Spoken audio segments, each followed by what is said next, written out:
And too many foreign companies are like, no, no way. There's no way that they could do this because this has been so successful for 20 years. New era, new era.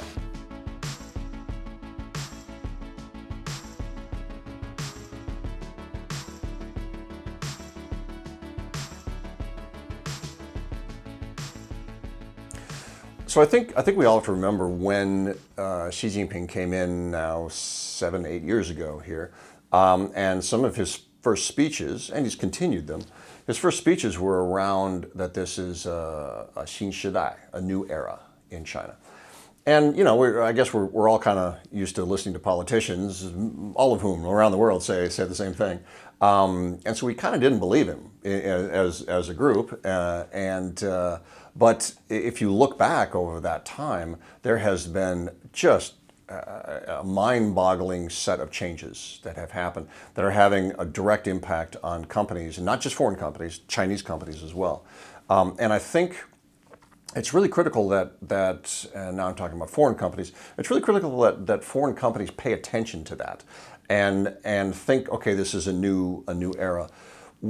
Those of us who have been in China for many years, and I've been there since the mid-'80s, you kind of get lulled into a sense of confidence. You kind of figure, well, I've been successful up to this point. I've got it kind of figured out. Therefore, what's happened in the past will happen in the future. And we drive forward by looking in the rearview mirror, essentially. And that is at least not useful now, and at most quite dangerous. So what we've been talking with clients about and companies is the need to really look at that map of risks that you have sitting in front of you, because the risks themselves have changed. A number of years ago, it was really very operational risks that, can you keep your power on? Can you have, can you get your goods through distribution? Do the distributors work? Do logistics work? Things like that. Those are still concerns. Those are still headaches for a lot of companies. But there's a much broader set of both of operational, of regulatory, of really strategic risks that companies have to consider. So I think that broader risk picture, another analogy I use is, you remember the old GPS systems we'd have before we had phones, and you had to regularly download maps to be able to keep it current.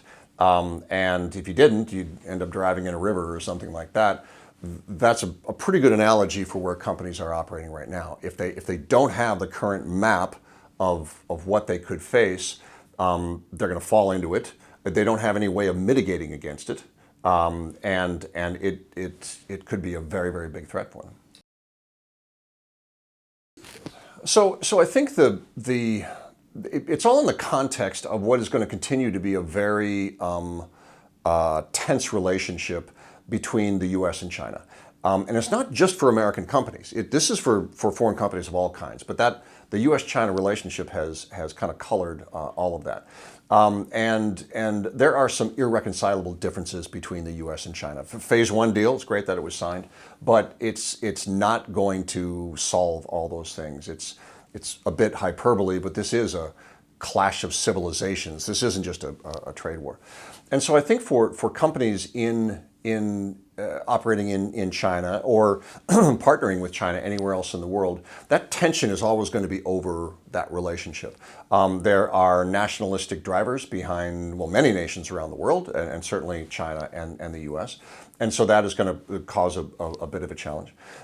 In operating in China, some of the biggest ones that we think right now are certainly the regulatory risks that are there. China, Xi Jinping brought this about, started 7 years ago, with really pushing forward and enforcing the laws that are on the books. And Chinese laws are rather vague at times, and there's open to a lot of interpretation. And so, everything from anti-bribery and anti-corruption to antitrust, anti-competition, food safety, environment, tax, cybersecurity. Cyber is probably the biggest one right now that's being pushed on. Those are actively being enforced, and they're going after local companies and they're going after foreign companies both. And foreign companies are uniquely unprepared to face these things. They're not they're not aware that that's actually a risk for them. Because particularly those that have been there a long time, it was kind of a benign environment. They really didn't, they weren't actively and aggressively enforcing things. And if they were, you'd sometimes have the AIC, the Administration of Industry and Commerce, would show up, and your marketing isn't quite right. You're making claims that shouldn't be. Okay, here's a 10,000 RMB fine. But now the AIC is rocking up in this new form called the AMR, the Administration of Market Regulation, and is going after you for bribery or for anti-competitive distribution methods. You're locking in your distributors. You're being anti-competitive in that sense.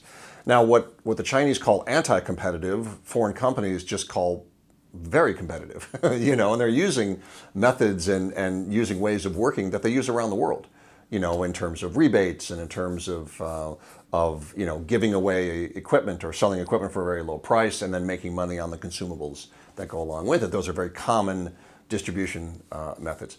The Chinese authorities have reacted against those and have called them anti-competitive and have fined, one case where fined the company $45 million for that infraction.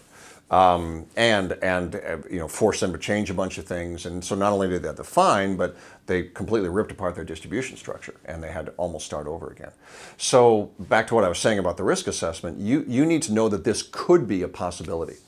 And too many foreign companies are like, no way. There's no way that they could do this because this has been so successful for 20 years. New era. And companies have to put on their paranoia hat a little bit. We got to wear the tinfoil hat here to think a little bit negatively about this and prepare for what could be a very bad scenario. Certainly hoping and planning for the most likely scenario. Another big risk that's been growing for a number of years now is what we call an insider threat. When we say that in the U.S., it's someone brings a weapon to work and things like that. China, thankfully, that's not as much of a concern, nearly as much of a concern. But it is more that an employee inside knows something about the company and can act against the company's interest. The basic level, intellectual property. Everybody likes to think that intellectual property is lost because someone hacks in from the outside, and it's a cyber type of thing. Those people have been watching a few too many movies. The more benign answer is that someone leaves your company who has something in their head. I mean, your IP walks out of your office every day to go cook dinner for their family. So you hope and pray they come back, and they keep that IP to themselves. At the more nefarious side, we've had many cases that we've investigated of, inside fraud, corruption, conflict of interest. Someone is kind of self-dealing. They set up a distributor that they or some of their family owns and do something special. So they use their position in the company to benefit themselves outside of their salary. We do go and do an investigation on that, and a company then tries to remove that individual, who gets very angry that they've A, been discovered, and B, that they're going to lose their job, and they turn and threaten the company. They say, I have information on the company that the authorities would love to hear, and they very often do. And so we have had a number of situations where we've been called in. The company did the investigation on their own, didn't plan for this kind of thing, and we get a call into our crisis line that says, oh my gosh, they're threatening us. They've gone to the authorities have visited us. It is an absolute rat's nest here. What do we do? And then you have to take care of it after the fact. We advise starting off with that recovery in mind, saying let's assume that this could go very badly. Let's assume that this individual could do that. How do we plan for that? Yes, let's investigate the issue, but then let's also plan for how we're going to let this person go, how we're going to work within the legal system to do this. It always goes much better when they do that. Again, 4 or 5, 6 years ago, we weren't thinking of it. We've been doing this for many years, and we weren't thinking of that until we just saw these types of things happen. And this is a direct result of the new era. One more thing that I would mention is the sense of nationalism and pride in China. And Like I said, I've been there a long time. I've always seen that, and it's quite admirable, to have that pride in your country, and certainly in China, they have a lot of things to be proud for in the last 40 years. I mean, China has gone through amazing transitions. Part of the new era for Xi Jinping has been a more nationalistic education. They're going back to political study types of things, and we see an elevated pride in the country. The negative part of this is when there's an anti-foreign feeling of some kind, and it has an impact on the products from that company, or for a company from that country. We saw this a number of years ago with anti-Japanese and anti-Korean demonstrations, and now that social media is so much more well developed, this can happen. We've seen this with the Hong Kong demonstrations, and some companies have gotten into trouble by some of their people tweeting in support of the Hong Kong demonstrators, and it has been a reaction not just from the government, but it's been a reaction from the people, and that's a concern. We have a number of clients we're dealing with who sell consumer products of some kind, that if they're seen supporting a certain thing or not supporting a certain thing, that can kind of go viral in social media. And suddenly the company, unbeknownst to them, has just a real problem on their hands that they have to, it's hard to go back and say, well, no, you misinterpreted this. Well, the social media netizens will interpret it as they want to interpret it, and it's hard to get that back.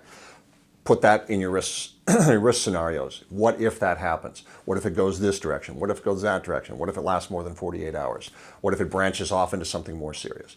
And they have to kind of think through some of those things, because in this new era, those are risks that they never had to face 5 years ago. The first precedes the second. If you do a good job of risk management, then you will be less likely to have to use crisis management. So risk management is really the risk assessment, and then the management and mitigation of those risks. And again, people are trying to manage generic risks in China. And then they get a lot of influence from overseas that someone at headquarters who doesn't spend a lot of time in China, it imposes their view of what risks are on the local China team. I had a CEO of a very large company in China, foreign company in China.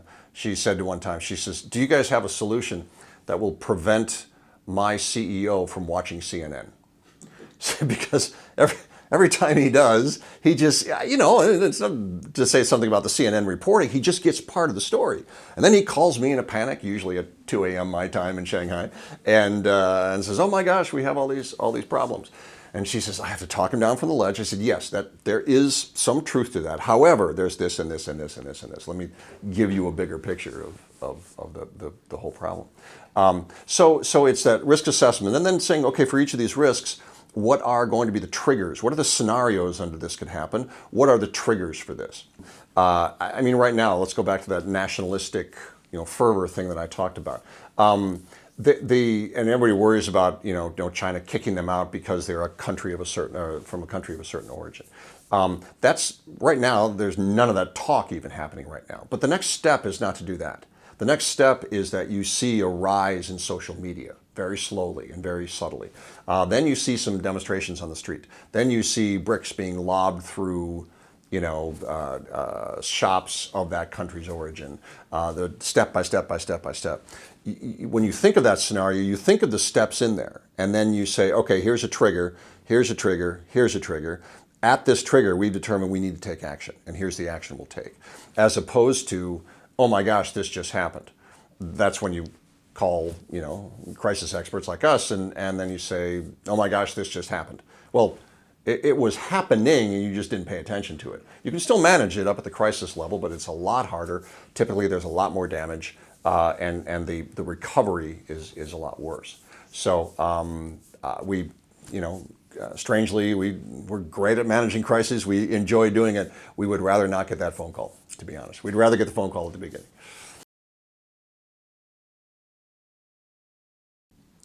I guess, first of all, to they need to ask themselves the question. This goes beyond government affairs. It's a strategic question the company needs to ask itself, but government affairs plays a big role in this. They need to ask themselves, what will the Chinese government think of us in 5 years? What will they think of us in 5 years? Particularly if you've been there a long time. Because you're a healthcare company, you worked in this area and a number of things. And you've been appreciated by the authorities, or certainly by the hospitals and everything. But there's a rising manufacturing, Chinese manufacturers who are working in there. If you are running the market and are seen as a little bit too strong, the government could be against you for that. You could be working on certain diseases and therapies that are not very popular at that time. That's question number one. What do you want the government to think about us? Number two, you need to dig down in and think about the agencies that you're working with. And again, like you need a new risk map, you need a new stakeholder map as well, because things have completely changed there. The one thing Xi Jinping has done is restructured the government and restructured the regulatory environment as well. Now, very often you have policy people and regulatory enforcement people who are different. It used to be the policy people, because the enforcement wasn't very big, they would enforce it in kind of in a so-so way. Cybersecurity is a great example. The Cyber Administration in China was the one that kind of came up with the policy with input from others, but they don't enforce it. The Public Security Bureau enforces it. So the police and the MPS, Ministry of Public Security, kind of China's FBI, they're the ones that enforce it. So you have to know the cyber people to kind of get what the policy is, but then you have to kind of know on the police side what they're doing and how they're doing it. So it leads to the second point, which is you need to change your government affairs structure a little bit to having government affairs that's both for market access, for approvals and things like that, but also for risk management. And both those sides need to know different people, maybe the same department, but it's different people. And that's absolutely critical right now, because so many times we get called in to manage a crisis that includes a government angle to it. We talk to their GA function. Who do you know? Well, they only know the people on the market access side. They only know the people who approve things and licenses and things like that. Not really helpful in a crisis. Those people will not take your call on the government side. I think the third is companies need to listen to what these government entities want. We're very good at, hey, here's what we have to offer you. Here's what we have to offer you. Ask what they want. And particularly on the regulatory enforcement side of things.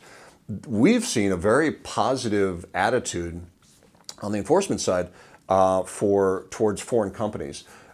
When they ask, listen, what's important to you when you enforce this? What are you looking for? It's hard to tell from the law exactly what you want, but what are you looking for? Because we are very willing to do that. We have a number of clients that have kind of been a little bit more proactive with the authorities to say, well, this is what best practice is around the world. Now, China may be a little bit different, but we'll present to you what we've taught. Then you tell us how we need to adjust things for China. The China side loves hearing about best practice. Remember, a lot of these people in the regulatory enforcement side, they're not experts at this necessarily. They've kind of been moved into this role. They're certainly not sector experts. They don't get food production if they're enforcing food safety necessarily. They don't get anti-bribery, and they don't get the healthcare system and the challenges of working in a system that still is a bit dodgy. And so you have to describe what it is to them. You help them be more expert, but then listen to them and hear what they want to say. What is their remit? How can we help you do your job and also protect ourselves? And you can be very honest about that. I mean, the last thing I guess I'd leave you with is just that there are, despite all the negative, information out there and challenges and tensions, there still is some incredible opportunity in China. And, there's all sorts of discussion in the media about companies leaving China and things like that. Honestly, we don't see it. They're restructuring, they're closing some factories because that hasn't been needed. But this has been happening for 10, 15 years. If you're in the toys and textiles manufacturing, you've been on the way out for a long time. Conversely, we see companies saying, okay, how can we invest more? And you look at all the surveys from the chambers of commerce, and I think even the USCBC. There's a concern certainly, but they're not fleeing, you know. And so I think there's a lot of opportunity. And you got to remember that China is very concerned about its domestic situation. Outsiders look at China and think of it as a big, scary, and very strong country. China doesn't see that. China actually sees its own weaknesses, and that's what they're most concerned about. They're concerned that their system is not all that strong, and so they're very concerned about the domestic situation. So if you can participate in that, if you can, like I said, what will the government think of you in 5 years? Now that is a very complicated question to answer, and then one of the things that we do help clients kind of assess and look at the whole commercial and political environment to come to that answer. But if you can do that, I think companies will be incredibly welcome. They're not giving away land anymore. They're not giving tax breaks. They're not. That was old school. That was 1.0 China. This is true new era China, where the opportunities are fantastic, but only in the new era.